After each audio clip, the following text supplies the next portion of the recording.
So hello guys, ang gagawin natin ay magsolve tayo ng derivatives guys. Itong problem natin to ay f of x equals 1 over x raised to 5. So ang una muna natin gagawin dito guys is ganito.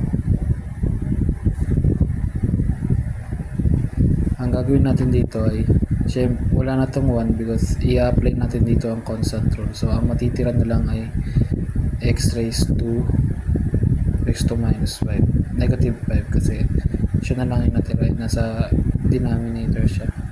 Next naman na gagawin natin dito guys is ililipat natin yung 5 dito sa kabila, then remain pa rin yung x, at yung 5 is madadagdagan ng 1 kasi i-apply natin dito naman yung power rule. So magiging f of x equals negative 5x raised to negative 6.